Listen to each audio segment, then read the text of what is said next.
TVC Rio apresenta Núcleo de Jornalismo. Apresentação: José Carlos Madureira.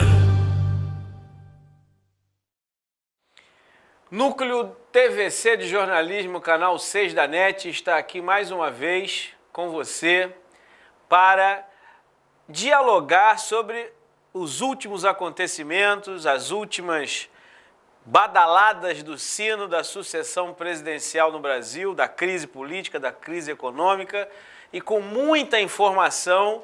Nesse breve intervalo de tempo, vou aqui citar pelo menos 5. Vazou a investigação do caso Marielle.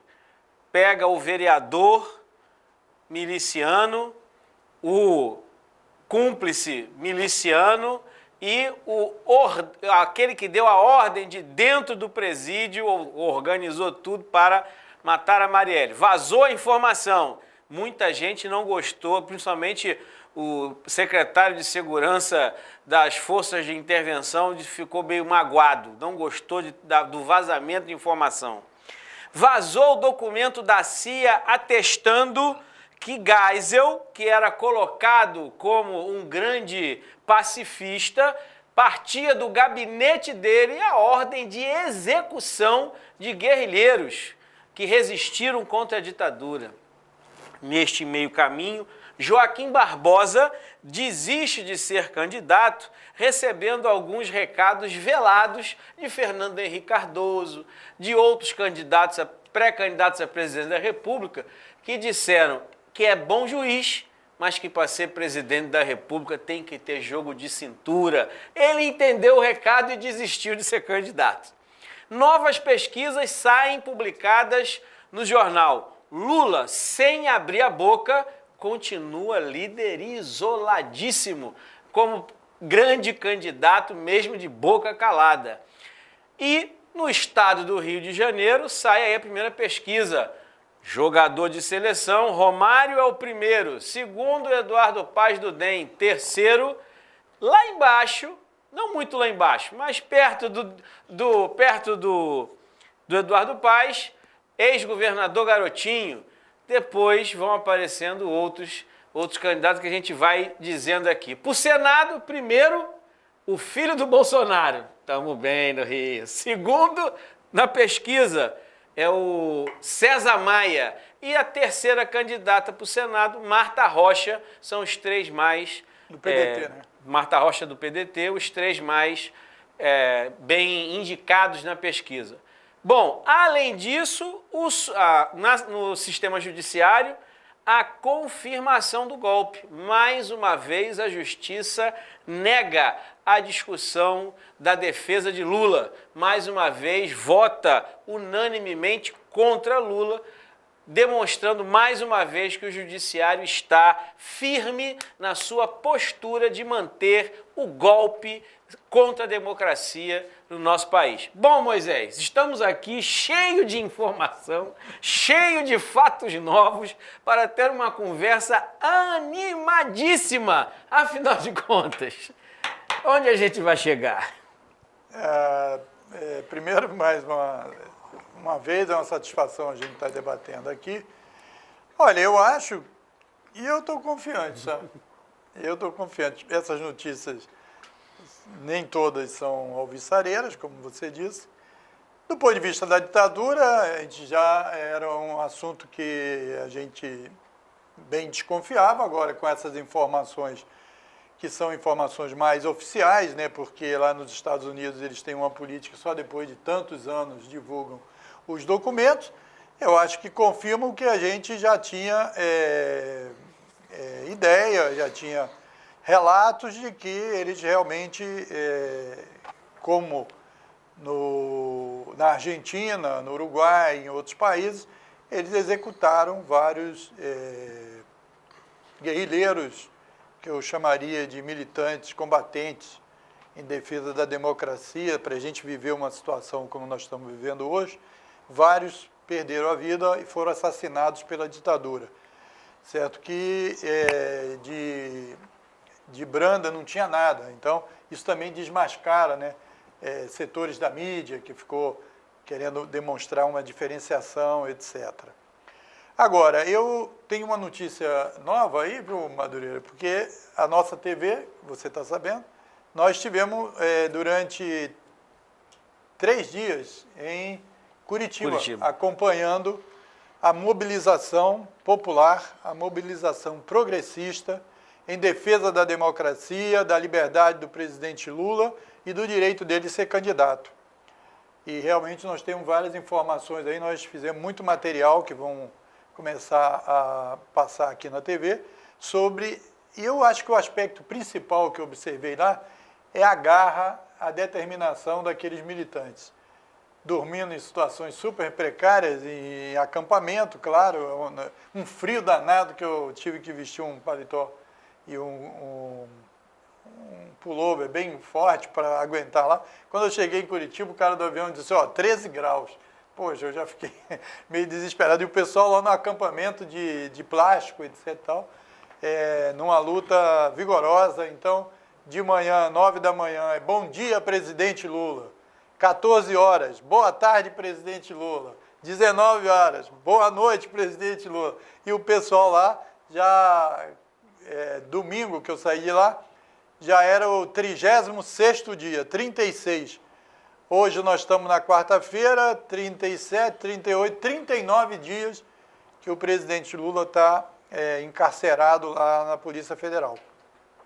E mesmo ele calado, como você destacou, Madura, ele continua disparado e não teve quase diferenciação entre a pesquisa antes dele ser preso em março e a pesquisa atual. Então, agora, quem está mesmo desesperado é o pessoal, os conservadores, que toda hora eles sacam um candidato e o candidato não pega no breu, certo? Então, eu acho que nós teremos um bom debate aí.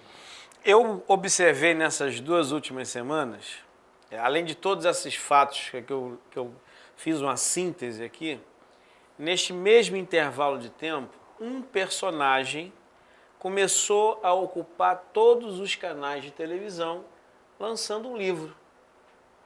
E que o título do livro, eu não lembro exatamente aqui o título do livro, mas é o livro do Fernando Henrique Cardoso, mas o título do livro é um chamado a uma conciliação nacional dentro de uma nova perspectiva, dentro de uma renovação, né? Apontando novos caminhos, segundo ele, novos caminhos. Algumas coisas são elaborações até, digamos assim, com cheiro de novo, mas a essência, as propostas são aquelas propostas... E mofo, né? Tem mofo. Mofada. Mofada, mas, enfim, mas me chamou a atenção que nesse mesmo período o ex-presidente Fernando Henrique Cardoso tenha ocupado vários meios de comunicação, lançando o seu livro, falando sobre o momento, a crise e a perspectiva.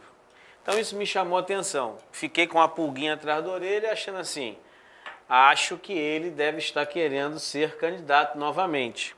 Fizeram essa pergunta para ele no Canal Livre. Ele desconversou. Ele não disse nem sim, nem não, apenas está falando do livro. E mandou um recado para o Joaquim Barbosa, que eu já disse aqui. Assim, você é bom como juiz, mas como presidente eu não acho que você é bom não. Então, mandaram um recadinho para ele. Vou aqui ler para você, na íntegra, aqui o resultado da pesquisa para governador do Estado, que tem a ver com a lógica nacional. Romário do Podemos, 26%. Eduardo Paes DEM, 14%. Garotinho, 11%. Índio da Costa, 8%. Miro Teixeira, Rede, 6%. Celso Amorim, pelo PT, 3%. Juiz Wilson, PSC, 3%. Tarcísio Mota, PSOL, 3%. Rubem César, do Viva Rio, que eu não sabia, para mim foi candidato pelo PSB, 1%. 5% não sabe, nenhum, 16%. Por que eu estou lendo essa indicação aqui da pesquisa para governador no estado do Rio de Janeiro? Porque se a gente analisar a lista, né, o primeiro candidato dito de esquerda, que é o candidato do PT, que é o Celso Amorim, pelo menos até o momento é o Celso Amorim, aparece com 3%. Acima dele, nós temos Romário, Eduardo Paz, que volta ao ninho do seu criador, César Maia, Índio da Costa, e ali Miro Teixeira e Garotinho, que têm perfis diferenciados dos outros três. Mas ainda assim, você observa que aqui no Rio de Janeiro, até mesmo quando se refere ao Senado, que o primeiro é o filho do Bolsonaro, o segundo é o César Maia, você vê que o espectro das indicações apontam para um espectro conservador, mais conservador do que o quadro atual. A indefinição nacional de nomes, né? Se vai ter unidade à esquerda, unidade à direita, de centro-esquerda, de centro-direita, na verdade, nacionalmente o problema passa a ser maior porque, evidentemente, ninguém admite, o PT não admite discutir, pelo menos publicamente, não admite discutir outro nome que não seja o Lula. Então, Lula é o candidato. O Ciro está mantida a candidatura. Pelo lado do PSDB, por enquanto é o Alckmin, mas que já andou tomando alguns tirinhos aí no meio do caminho, também da Lava Jato. O PMDB, ou MDB, para quem ainda não sabe, já começa a ensaiar oficialmente a candidatura do Meirelles, né, pelo PMDB. Então, veja, parece que vai se desenhando um quadro nacional em que os principais partidos que dominaram a cena política nos últimos 30 anos, PSDB, PMDB e PT, já podemos dizer que há indícios de que esses três partidos terão candidaturas próprias. PMDB com Meirelles, PSDB com Alckmin e PT com Lula. Não vou arriscar aqui quem é o nome do PT se Lula não for candidato, mas é Lula, vamos botar lá, Lula. Esse hoje o cenário aponta para que esses três partidos tenham candidatura própria. Ainda assim, a indefinição está no ar. As pessoas estão, o termo certo seria inseguras. Afinal, como é que é? Lula vai, não vai? O Alckmin vai, não vai? O Meirelles vai, não vai? Quer dizer, a síntese é uma indefinição. E quando o Lula sai do cenário, quem é que aponta como líder das pesquisas? Bolsonaro. E nesse contexto a Rede Globo resolveu mirar todas as suas baterias contra as Forças Armadas.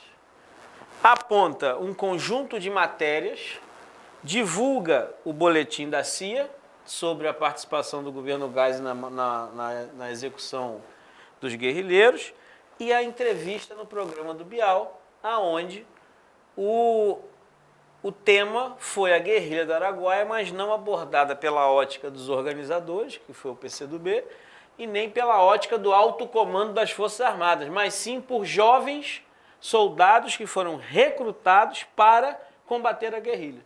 E o depoimento deles foi um depoimento profundo, porque consolida a tese de que o Estado usou da violência, rasgou os direitos humanos, rasgou a Constituição, assassinou, matou da forma mais crua e fria brasileiros com a desculpa de que estava salvando o Brasil do perigo vermelho. Então esse agente Globo, Rede Globo Televisão, parece que entra na disputa com um perfil também muito claro. Não tem nome, pode não ter o nome ainda, mas a sua posição está cada vez mais cristalina. Olha, eu acho que a questão, realmente a indefinição, ela está presente, porque essa eleição é uma eleição atípica. Nós estamos a eleição em outubro, junho, julho, agosto, setembro, outubro. Nós estamos a menos de 5 meses da eleição e o quadro ainda não tem nitidez, certo? Agora, me parece que isso que você colocou é correto. O campo capitaneado pelo PT vai ter candidato e vai ser ou o presidente Lula, certo? Até onde a justiça tomar alguma decisão final de retirá-lo, certo? Eu acho que não tem outra alternativa que não seja essa a atitude do PT, porque nós estamos numa luta democrática, em nome da defesa do Estado de Direito. E não pode se aceitar, certo, uma situação como essa que nós estamos vivendo, do presidente sem crime, sem prova, certo? Quer dizer, se continuar preso, já vai para quase 40 dias, certo? Enquanto a gente vê todo dia aí habeas corpus sendo dado para os caras que têm todas as provas mais contundentes contra eles. Batom certo? Na cueca. De forma, inclusive, seletiva e tal, querendo segurar, demonstrando que exatamente o objetivo é impedir a candidatura do Lula e manter o objetivo do golpe, que era tirar a Dilma para poder impedir a candidatura do Lula. Não era nem muito sobre a Dilma, era mais para criar todo o clima, condenar o Lula e tirá-lo da disputa e tal, etc. Porque, como nós já analisamos em outras ocasiões, certo? 4 eleições ganha pelo campo progressista, eles não conseguiram engolir. Certo? Por quê? Porque de democracia eles têm apenas, certo, superfície. E o cara que fez toda aquela onda e tal, que é o Aécio, desapareceu porque só não está preso morreu. Porque a coisa é seletiva e tal, etc. Para demonstrar que esse caminho que eles seguiram é um caminho suicida. Certo? Porque, ao mesmo tempo, eles criaram uma situação de derrubar a autoestima do país, derrubar a economia do país, criar 14 milhões oficialmente de desempregados, quando é muito mais, a gente sabe, certo? Para quê? Para impedir um outro governo popular? E a questão é que o tiro está saindo pela culatra. A questão é que a gente precisa compreender que essas pesquisas, que nós sabemos que não são feitas e tal, eles não têm como negar uma coisa, que o Lula é um candidato contra o sistema que está aí. E isso a população está vendo. Eu até estava revendo um programa do Luiz Nassif, que ele analisa aquele depoimento do Lula lá em Curitiba. Que ele falou assim, nunca vi uma coisa tão louca, porque as perguntas eram ridículas, os procuradores e o juiz lá, de uma superficialidade, certo? E o Lula levou uma multidão, 50 mil pessoas para Curitiba, teve lá a palavra final, que ninguém conseguiu fazer a censura, né? Que ele fez o maior discurso e tal. Então, quer dizer, uma coisa meio surrealista, certo? Surreal. E isso alavancou, e o Lula é o candidato que tem, disparadamente, melhores condições de entrar de ser eleito. Eles sabem que se o Lula for solto e for candidato, ele ganha no primeiro turno. E se continuar desse jeito, a tendência é que o candidato que ele indicar vai para o segundo turno, certo? Com boa chance. Esses setores mais conservadores, certo? Quer dizer, estão numa situação, numa sinuca total de bico. Por quê? Não ia resolver a situação em 6 meses da economia? Nossa. Os índices são os piores possíveis, certo? Do desemprego, do decréscimo da produção, certo? Quer dizer, uma situação que está irritando profundamente a população. E a população sabe que esses segmentos aí, neoliberais e liberais, eles não veem com esses títulos que nós analisamos, mas veem o conteúdo da política deles, certo? Então, o que eu acho é que nós temos que continuar a perseguir esse objetivo, a desenvolver as campanhas, a colocar os candidatos na rua, e nós vamos aqui na TV trazer todo mundo para fazer debates e tal, os pré-candidatos a presidente e a governador também, e aí temos que incluir os senadores, né, daqui do Rio, etc. Agora, eu acho que a situação que você falou do Rio de Janeiro, Aqui ainda não houve muita expressão dessa política, né? Então, por isso que essa situação onde o Lula tem um peso enorme e os outros candidatos, no caso do progressista e tal, estão numa situação ainda muito abaixo. Mas eu acho que depende também de como essa campanha vai se desenvolver, certo? Para a gente conseguir equilibrar mais, porque esse resultado do Rio não vai ser esse resultado, certo? Isso vai avançar mais. E só para levantar um assunto que você abordou na primeira, que é essa questão da Marielle, certo? Então, quer dizer, como se analisou desde o início, esse assassinato brutal está vinculado a essa política aí das milícias, etc., tal, de que eles têm uma forte influência no Estado. Então, quer dizer, a investigação acabou acontecendo por uma desistência de um segmento que estava no esquema e que entregou aí os dados, etc. e tal, certo? Então tem que prender esses caras, tem que puni-los fortemente e poder esclarecer isso que está todo mundo querendo saber. Quem matou a Marielle e o Anderson? Nesse contexto ainda, Moisés, um dado me chama a atenção. A gente estava até... Foi ontem? Hoje nós estamos aqui. Na segunda-feira, no início da semana, teve um debate no Sindicato de Bancários com o sociólogo Gessé de Souza. Gessé de Souza. Está gravado e nós já vamos botar na grade. Vamos botar na grade.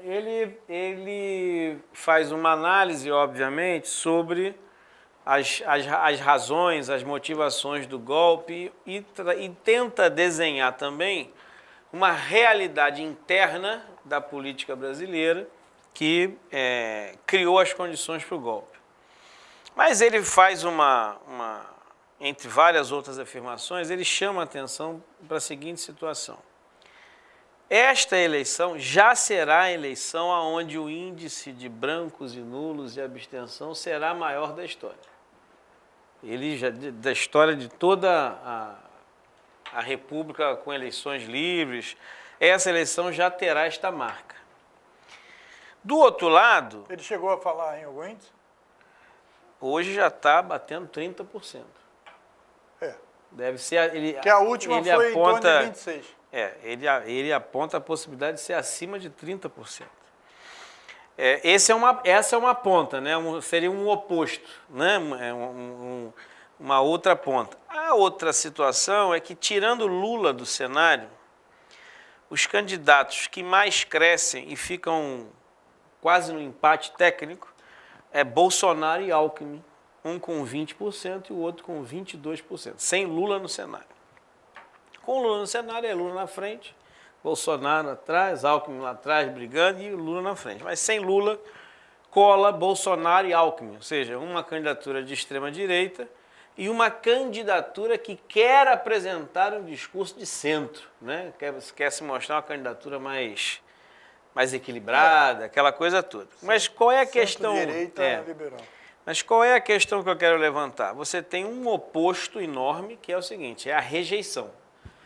Os 30% de branco, nulo, abstenção, ou seja, 30%. Quando o Lula sai, aumenta isso. Exato, quando o Lula sai, aumenta. E da sua vez, quando o Lula sai, fica no outro extremo, ali 20 para um, 22 para outro, uma candidatura do Jair Bolsonaro e a candidatura do Alckmin. Ou seja, isso é um quadro extremamente ruim para a maioria da população, porque esses que despontam como líderes, nós já sabemos qual é a agenda. É uma agenda de restrição de direitos, restrição da democracia, uma agenda que quer voltar a economia para poucos e não para toda a sociedade, enfim, tudo aquilo que a gente já conhece.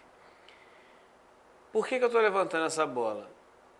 Lula, sendo candidato, numa hipótese de ganhar a eleição, a experiência já demonstra que, se não tiver uma base sólida na sociedade e uma base sólida no Congresso Nacional, vamos repetir a situação dos 13 últimos anos. Uma aliança com os mesmos setores que deram o golpe, que fizeram aliança, deram o golpe, derrubaram. Assim, vamos ser bastante, né? Vamos aqui. Hoje os 3 partidos do Congresso Nacional, PMDB, PSDB e PT. Se essa correlação de forças se reproduzir no Congresso Nacional, num cenário hipotético de Lula presidente da República, Lula terá que fazer aliança com os mesmos setores para governar o país. Ou ele vai fechar, ele não vai fechar o Congresso. Eu não sei. Não sabe o quê? Se ele vai governar ou se ele vai fechar o Congresso? Eu não sei se apenas essas suas hipóteses são as hipóteses possíveis, certo? Porque repetir não vai acontecer. Isso aí não tem nada vai ser repetido, certo? Por que não vai ser repetido? Porque já vivemos dessa situação, certo? Então, todos estarão vacinados, certo? Essa luta não vai ser fácil, como não está sendo fácil, certo? A reversão desse quadro, eu acho que era importante a gente destacar o que nós... veja, o cenário é totalmente diferente lá do início dessa tal de Lava Jato, certo? Essa Lava Jato ficou claro. Até se eu analisei lá um debate que teve na Globo News, um tal do painel, com a Lopretti, que substituiu o VAC, que fez aquela declaração e tal, racista. O VAC foi para o brejo. Ela que comanda e tal. E com consultorias, que as empresas pagam esses consultores para fazer análise política e tal, etc. Os caras estão desnorteados, assim, certo? Não tem para onde a gente ir, certo? Por quê? Porque a economia não ajuda. A economia não ajuda o Temer, a economia não ajuda o Meirelles, a economia não ajuda o Alckmin, certo? As denúncias contra o PSDB. Então os caras não sabiam direito o para onde seguir, porque ali, obviamente, que os comentários focam no campo do centro-direita, liberal, neoliberal, tal, etc., tentando se diferenciar do Bolsonaro, mas eles não conseguiam encontrar uma solução. E aí, quando uma delas falou da esquerda e tal, falou assim, primeiro que a esquerda sempre saiu meio dividida, assim, nem todos concentrados, sempre saiu um candidato do PSOL, um candidato do PSTU, um candidato tal, mesmo não alcançando índices razoáveis, mas polarizavam e tal, etc., de alguma forma, algum setor e tal, etc. Mas o povo, majoritariamente, levou aos quatro governos populares e tal, certo? Então, eu acho que tudo que eles traçaram, os golpistas, seja na estratégia econômica, seja na estratégia de tirar o Lula da jogada, seja na estratégia de construir alguma candidatura que coesionasse o campo deles, até agora não se mostrou eficiente, não se mostrou um resultado positivo, certo? E para o nosso lado, nós estamos caminhando com mais condição de unidade do que tínhamos antes. A consciência sobre a necessidade da união do campo progressista e tal é cada vez maior, mesmo tendo candidaturas que vão, no primeiro turno, trabalhar, porque tem que trabalhar as bancadas. Como você falou do Congresso Nacional, o PCdoB precisa da Manuela para alavancar candidatura nos estados, o PSOL precisa do Boulos para alavancar e tal, etc. Então, nada disso é impeditivo da gente estar no segundo turno. Construir a unidade. A questão é chegar ao segundo turno. E tudo caminha, pelo que eu estou analisando das pesquisas e tal, para que a gente chegue com um candidato para o segundo turno e possa aí fazer a virada. Porque quem representa essa situação de tragédia para o povo? Não é o nosso campo. Certo? E isso está cada vez mais claro. Até saiu uma pesquisa sobre golpe, certo? Que parece que deu 47 e poucos por cento achando que houve um golpe para tirar o Lula e 46% achando que não. Então, que é uma coisa que, se você comparar com anteriormente, então nós estamos nadando de braçada, certo?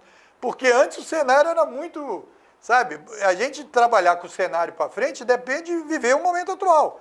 Para a gente viver o momento atual e poder prosseguir. Eu acho que é correto essa preocupação, por exemplo, com o Congresso. Esse trabalho é mais difícil, você sabe. Mas para você continuar desenvolvendo o raciocínio sobre o Congresso, vamos aos nossos intervalos e voltamos já já. TVC Rio apresenta Núcleo de Jornalismo. Apresentação: José Carlos Madureira. Você que está acompanhando a gente em casa pela televisão também pode acompanhar pelas redes sociais. Vá no nosso site www.tvcrio.org.br, onde você pode acompanhar a nossa programação ao vivo e a cores. Mas nós demos um intervalinho aqui para, enquanto Moisés desenvolvia a questão da dificuldade que a conjuntura apresenta no que diz respeito a uma nova correlação de força, uma nova composição de um governo de caráter progressista e popular, né? Falava desta dificuldade. E também, dando uma olhadinha, né, pelos principais estados da federação, vamos só falar aqui, ó, Rio, São Paulo e Minas. Rio de Janeiro está despontando pelas pesquisas a disputa aí entre Romário, se for realmente candidato, e Eduardo Paes. São Paulo é o Dória com o Scaff, são os dois da frente. E em Minas, eu ainda não sei qual é o quadro geral de Minas, mas a grande novidade de Minas é a candidatura da presidenta Dilma ao Senado. E parece que lá está em céu de brigadeiro. O governo do estado tem uma briga lá ainda, porque o negócio está difícil lá, o negócio do PSDB e PT. Os nomes ainda estão indefinidos também, mas nesses três principais colégios eleitorais, está um pouco nessa onda aí, o que influencia a formação de bancada, como você estava dizendo, eleição de senadores, eleição de deputados federais, como aqui no Rio de Janeiro, por exemplo, as pesquisas apontam filho do Bolsonaro e César Maia despontando, né? A continuar nesse quadro aí. Não, o que eu queria destacar é o seguinte: como vai ser a aliança num hipotético possível governo Lula, terceiro governo Lula e tal, eu acho que a gente não... seria muito prematuro a gente fazer qualquer cenário, porque a gente não sabe quem vai sair com o voto, quem vai sair com o poder das eleições, certo? Você disse, são os três maiores partidos, continuam com destaque, etc. e tal. Então, eu acho que aí eu gostaria de analisar como essa Lava Jato, certo, vendeu um peixe totalmente podre, né? Porque o que eles disseram, assim, vamos renovar a política, tem até um vídeo que eu não sei se você já viu na internet, no programa, um dos programas do Jô Soares, uma das edições, que o Dallagnol foi lá. E o Dallagnol realmente é um cara fora da realidade absoluta, esse rapaz, né? Ele falou assim, não, Jô, deixa eu perguntar ao plenário. Você não viu esse vídeo? Não vi. Olha, rapaz, é hilário. Deixa eu perguntar ao plenário. A Lava Jato está ou não melhorando o país? Aí o Jô ficou assim meio, eu não vou fazer. Não, deixa. Aí tá bom. Então, pergunta à plateia. Distinto público. Cara, o cara tomou uma saraivada, certo? Eu não vi isso não. Levanta a mão quem acha que a Lava Jato vai melhorar o país. Aí, uns dois gatos pingados. Quem acha que a Lava Jato não vai melhorar o país? Pô, levantou a maioria. O Jô caiu numa gargalhada que não precisava de comentário nenhum, certo? Então, quer dizer, essa ideia de que a Lava Jato vai sanear, limpar, resolver a corrupção, etc. tal, tudo isso está indo por água abaixo. É claro que a campanha foi muito forte na mídia, certo? E nos intervalos das eleições, a mídia tem um papel grande de tumultuar a cabeça das pessoas, é normal. Quando chega no horário eleitoral gratuito, eu me lembro lá da época da Dilma, né? Quando começou a campanha da Dilma do horário eleitoral gratuito, a avaliação do governo naquelas pesquisas semestrais, trimestrais que saíram, o governo aumentou em 15%. Certo? Por quê? Porque aí você estava começando a fazer contraponto. Quando você deixa só a mídia falando, é uma coisa. Então, esse cenário eleitoral aí das pesquisas também tem muito a ver com isso. Por quê? Porque o cara coloca a política que está na mídia e nas TVs e tal, é a política contrária ao campo popular. O contraponto dos blogs progressistas, dos sites, dos partidos e tal, faz um contraponto, como está claro que estamos conseguindo fazer esse contraponto nas mídias sociais, etc. Inclusive, agora vai ter o sexto encontro dos blogueiros progressistas em São Paulo, certo? Para poder articular mais energia. E lá em Curitiba, eu também notei que é o seguinte, ganhar o discurso contra-hegemônico, certo? Ganhar contra essa visão aí para defender a liberdade do Lula, a liberdade dele ser candidato, certo? Quer dizer, o Estado democrático de direito, etc. e tal. Então, eu acho que a gente definir o que vai acontecer, se vai ser mantido o cenário das alianças dos governos populares, eu digo que não vai ser. Mas isso nós só podemos fazer uma análise mais concreta do que o desejo que a gente possa expressar agora, de que precisa ter o resultado das eleições. Uma coisa importante na colocação sua, Madureira, que é o seguinte, como atuar na campanha para não deixar os candidatos do campo popular a deputado e a senador fora do foco importante da eleição presidencial. Então, acho que aí é importante isso.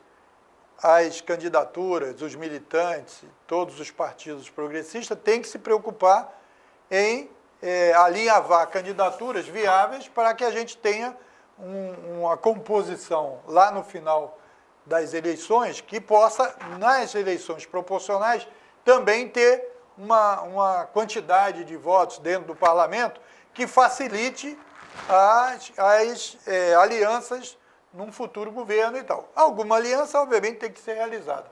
Agora, deve ser realizada de forma diferente, levando em conta a rua também. Claro que nós não vamos derrubar o Congresso, pelo menos isso não está na ordem do dia, nem isso é um debate de ninguém, certo? Agora, que tem que haver uma posição diferenciada do que já houve, e isso a experiência vai ter que levar, e no momento certo isso vai ser debatido, certo? Entre as forças progressistas para encontrar um caminho diferenciado daquele que levou a um... Porque é o seguinte, tem uma coisa que o Franklin Martins, que foi secretário de comunicação do Lula, sempre fala, e nós estamos apresentando 2 entrevistas dele aqui na programação da TV, que é importante, que é o seguinte, o governo nunca pode abdicar da luta política diária, principalmente num quadro adverso na mídia em geral, certo? Então, aconteceu um fato, tem que marcar, não precisa do presidente ser o cara que vai marcar a presença, mas o responsável lá pela comunicação. O exemplo norte-americano, dos Estados Unidos. Todo dia os caras da Casa Branca têm uma posição, certo? Então, a mídia não pode deixar de botar a posição do governo, certo? Mesmo que ela apresente uma posição contrária, ela vai, na disputa, ela pode ganhar mais tempo com o discurso próprio dela, mas o discurso do governo faz um contraponto e tal, e tem as mídias que repercutem a política do governo. Então, o que houve também, no caso do governo Dilma, que abdicou da luta política, deixou de disputar politicamente o dia a dia da discussão no país. Eu acho que essa é uma lição importante que essa colocação tua deve nos levar. E isso não só o governo, mas cada um de nós. Cada segmento, cada entidade, cada movimento social, cada parlamentar, cada partido e tal, tem que disputar a luta política no dia a dia, em cada momento e tal, para poder fazer um contraponto a fazer o discurso contra-hegemônico, certo? Eu acho que isso também é um fator importante que esse debate está nos fazendo desenvolver, certo? Nessa luta política e ideológica diária, eu não sei se você já viu, mas no dia 1º de setembro, um mês antes das eleições, do primeiro turno das eleições, será lançado no Brasil um filme que o nome do filme é...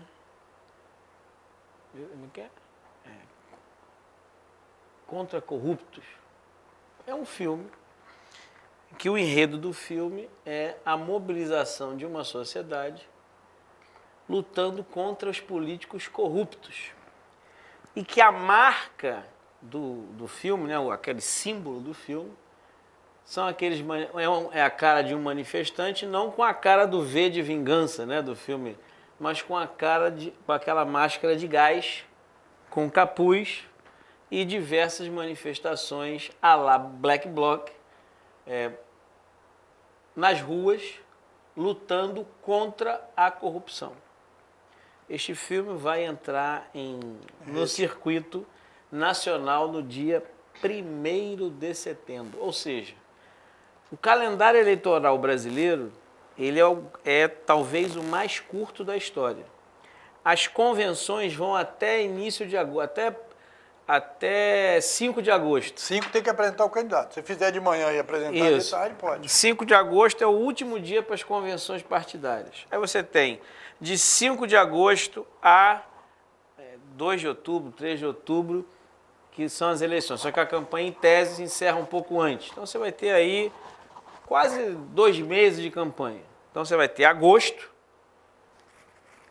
e setembro. Agosto, aquela campanha fria, né, sem muita...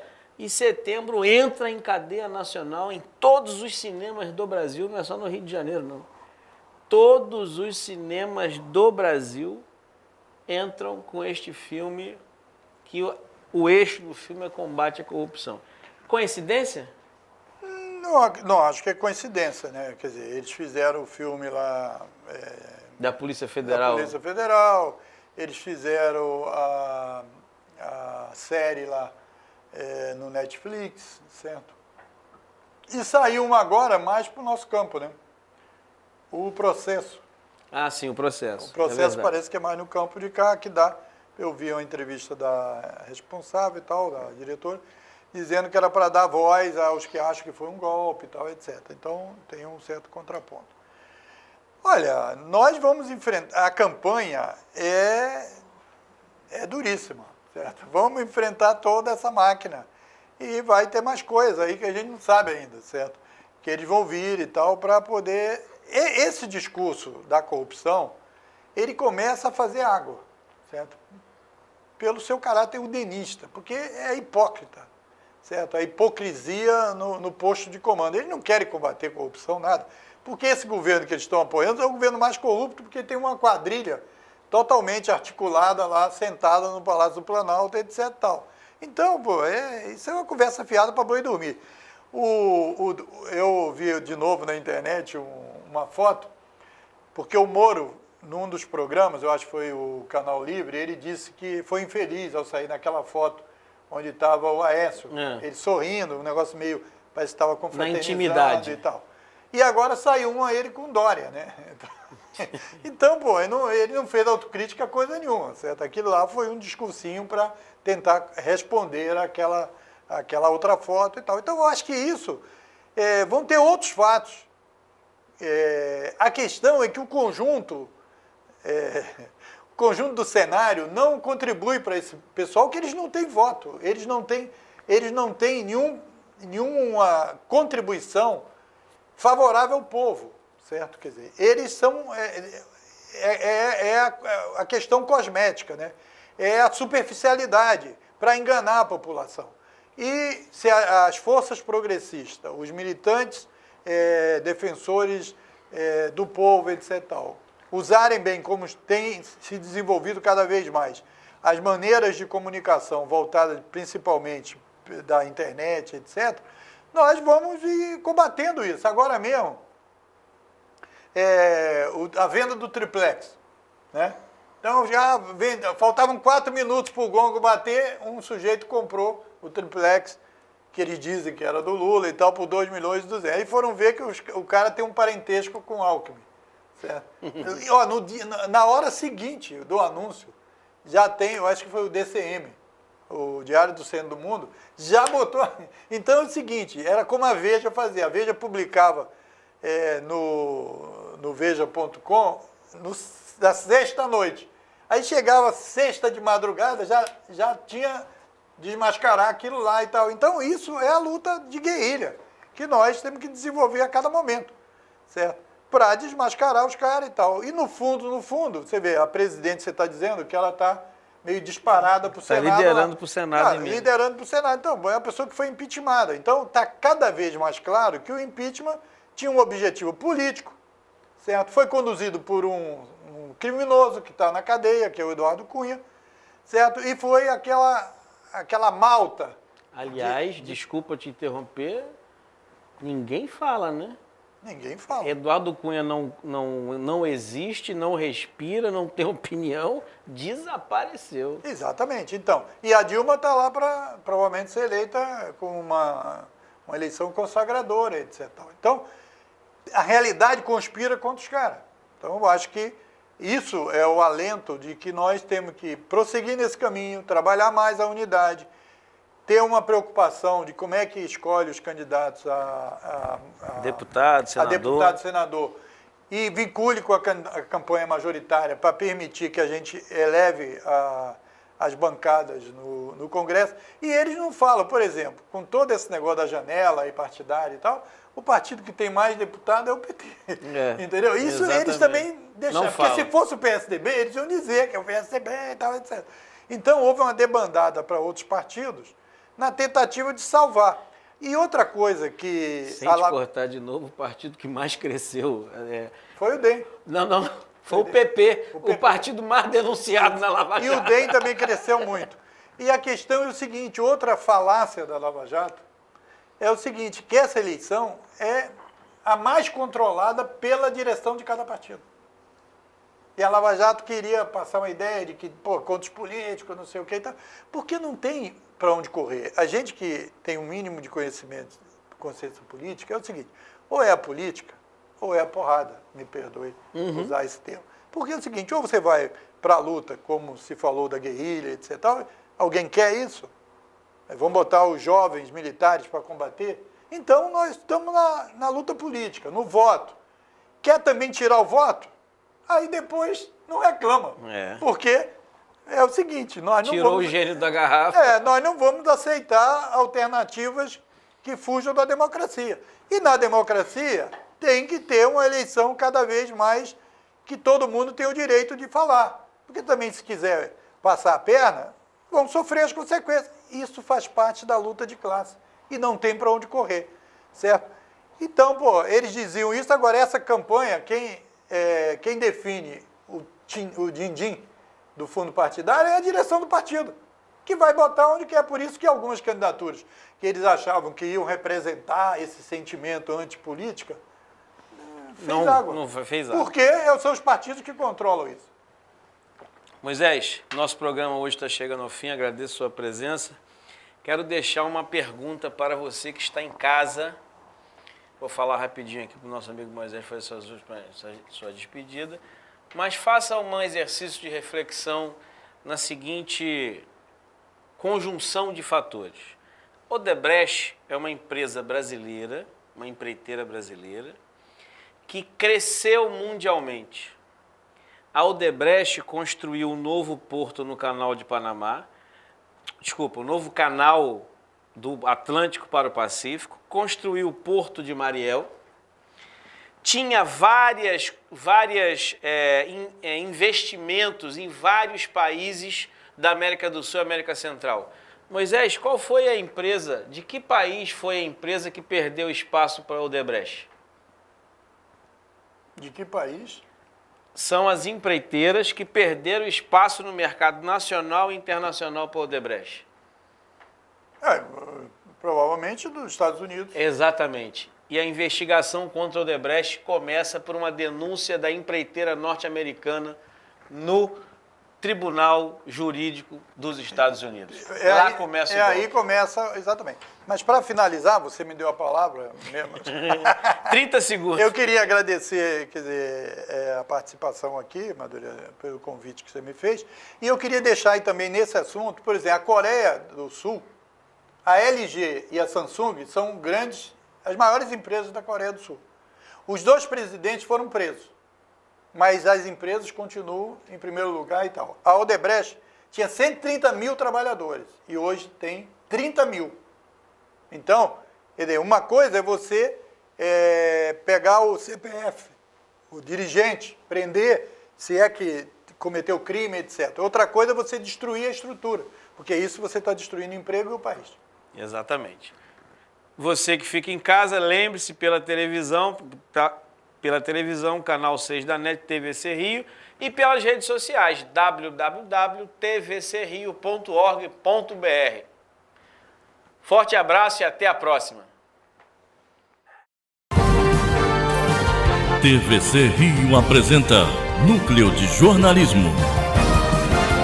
Apresentação: José Carlos Madureira.